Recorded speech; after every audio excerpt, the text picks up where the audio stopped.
तुम्ही पाहताय सोलापूर तरुण भारत डिजिटल। आज महाराष्ट्र शासनाने एक असं अलौकिक काम केलंय की ज्याचे किती आभार मानावेत आणि किती कौतुक करावं ते कमीच आहे। पण खरं तर वेळ दुःखाची आहे, कारण एका कुटुंबानं एका चिमुकलीला गमावलेलं होतं। तुम्हाला कल्पना असेलच मी कशाबद्दल बोलते। मी नसरापूर अत्याचार प्रकरणासंदर्भात बोलते।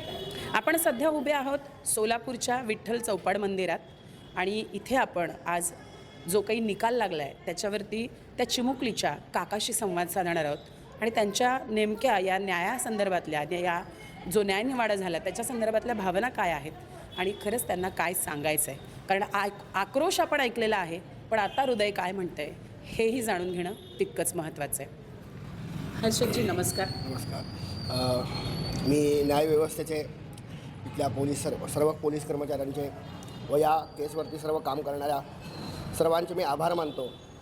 तर इतिहासात पहिल्यांदाच असं असेल की गेल्या 55 दिवशी त्या नराधमाला फाशीची शिक्षा सुनावण्यात आलेली आहे।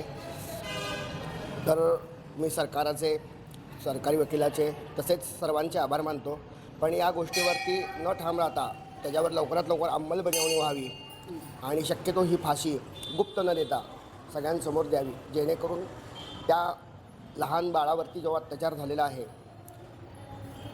तसा अत्याचार किंवा तशी गोष्ट कुठल्याही कुणाच्याही घरात होऊ नये, याकरता तो गुन्हेगार घाबरला पाहिजे असा त्या शिक्षेचा एक हे असेल असं माझं मत आहे की ही शिक्षा जी आहे ती लवकरात लवकर अंमलबजावणी, फाशीची अंमलबजावणी व्हावी। हर्षदजी तुम्ही त्या चिमुकलीचे कोण आहात? मी सख्खा काका आहे। आज या मंदिरातच ती अंगाखांद्यावर खेळवली होती तिला मी, पण दुर्दैवानं ही अशी घटना घडली आहे। आज आम्ही त्या बाळाला कधीच विसरू शकत नाही। एव्हाना आज एवढे दिवस झाले असा दिवस गेला नाही की तिची आठवण आली आहे की काही सांगणं हेच नाही आहे। या बाबतीत तुम्ही महाराष्ट्र शासनाबद्दल काय सांगाल? मी फडणवीस साहेबांचे आभार मानतो की त्यांनी जातीनं यात लक्ष घालून या केसचा त्यांनी लवकरात लवकर निकाल लावला।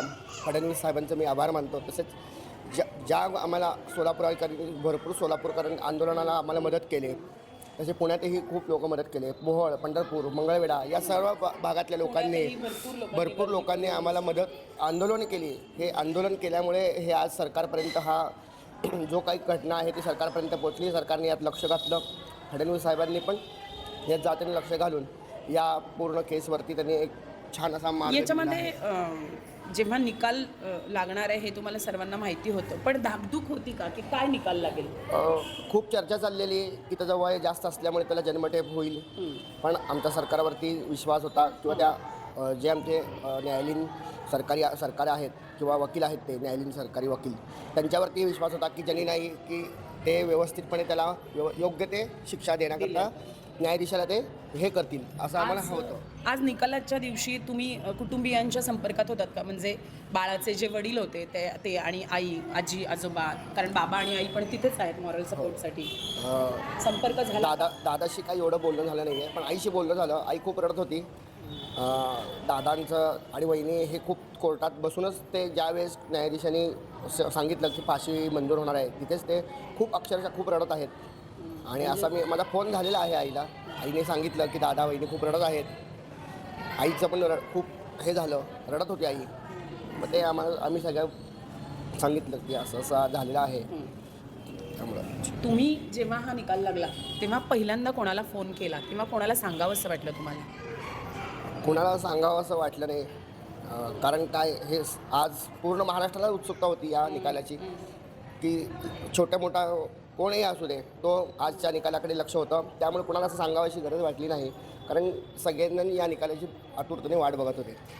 खरं तर इतकी मोठी घटना घडल्यानंतर काळीज पिळवटून निघणं काय असतं हे या कुटुंबाला माहिती आहे, पण तरीही ज्यांनी भोगलंय त्यांना माहिती असतं। मी एक स्त्री आहे, मलाही असं वाटतं की हे असं विचारणं कितपत योग्य आहे मला माहिती नाही, पण तुम्ही एखाद्या आईला किंवा ज्या घरांमध्ये चिमुकली मुलं आहेत त्यांना काय संदेश द्याल? कशाची काळजी घ्यायला हवी आपण?